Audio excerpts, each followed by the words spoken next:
know which cantos, Chaitanya? No, I don't remember. Okay. It's in the chapter called Beta Kirtans. Acha. So in that chapter it describes how the different kirtan groups were organized. It describes them as having 6 kirtan leaders simultaneously leading. That means they have to know What they're singing. They're made just like I'm kind of like the lead. I give direction to the leaders to lead the tune, and then there were 6 lead responders. There were leaders, and then there were lead responders. In other words, because there's thousands of people, so 6 lead responders who are around who know how to follow the tune. So when they're following the tune, then it's easier for the others to pick up on where they're going with it. So 6 kirtan leaders, 6 lead responders, 4 mridungas, and 16 pairs of kartals in each group is described like that. How many groups like that? How many groups? 7 groups. I think. That? Yeah, there were 7 groups like that. Amazing. Organized like that. So I find, first of all, if all the kirtan, like if there's one man hogging the mic, so to speak, then some vanity may come that I am the kirtan leader. But when Krishna is merciful and breaks your voice down so you can't be the kirtan leader anymore, then we find that humbly accepting the position of being dependent on the help of others, it makes for a much better kirtan ultimately. Even though their singing may not be as good as what my singing used to be or whatever. Some of them are singing better actually, but some of them don't hear nicely enough to follow the tunes that I would prefer, and they have a tendency to second guess where I'm going to go with it and don't actually hear or anticipate properly. So then sometimes there's a little mistake, but overall that's wonderful. It's a much better atmosphere because no one's thinking that hum ho, I'm the kirtan leader. That's a problem. So there's a lot less false egoism involved, and there's a lot more of a selfless service attitude involved. Where there's. Is this written in your books that's going to come up? No, not this time. This is very important because the false ego will kill the mood. Yeah, well, I mean, these kind of things I touched on, but just the point of having, a group. But I've always found, at least in the last few years, I've found that getting together and having 5, 6, 8, 10, kirtan leaders leading all at once.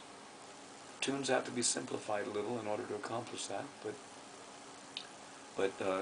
if they're leading all at once, of course sometimes the lead is even more powerful than the response, but because everyone wants to jump in and help out, and then there's no one left to respond, Sometimes that happens. But you can purposely divide up and say, okay, you guys lead the response and you guys help with the lead. And that way I always felt that it's definitely a more powerful presentation. Purity is the force, so the more pure it is, the more powerful it's going to be. Even spiritually speaking like that, and materially speaking, if you have 6 voices, wailing at the top of their lungs, it's going to be louder than one voice. So do the group, how frequent they should practice together? Like we're in US. Every day. Oh, That's not practice, possible. not practice. Sing By together. performing kirtan, Mhm. practice In front of on the job. Yes. Tesham satati yuptana bhajatam priti purvakam dadami buddhi yogam. Krishna gives the intelligence how to do it nicely if you're constantly engaged. Satati yuptana. At least regularly. Nitya yuptana. Not constantly. Then Krishna helps from within how to do it nicely. So there's no real need to practice. Just by doing it. Live and coordinate day by day, improve. Yeah. Then you become more familiar and more, adept. I never, hardly ever sit down and work something out. Okay. So all spontaneous. Just like what we did. We started on the tune which we sing, the Sri Guru Charana Padma. Today. Yeah, but then it drifted into another realm, and then back. And, Amazing. Spontaneously put it together, and it makes for more spontaneous, inspirational. And I have a question. In ragas, for example, Bilawal, they sing in the Mangalarti time, and the different ragas for different times. Sometimes do you keep that in mind when you sing? Yeah, sometimes. Okay. But not always. Because my precedence is the passage in Govinda Lilamrita where the gopis and Krishna, during the Rasa Leela in the middle of the night, they were singing all ragas without any consideration of time or season. And they sang hundreds of ragas. It's described. All the different, at least many of the different ragas that they were singing are described in Govinda Lilamrita. And the different types of rhythms and whatnot are all described there.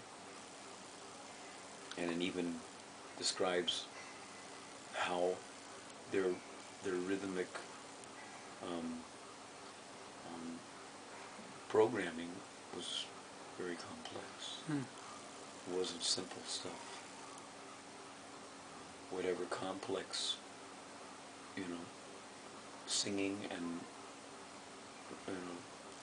rhythmic instrumentation that Lord Brahma and all the demigods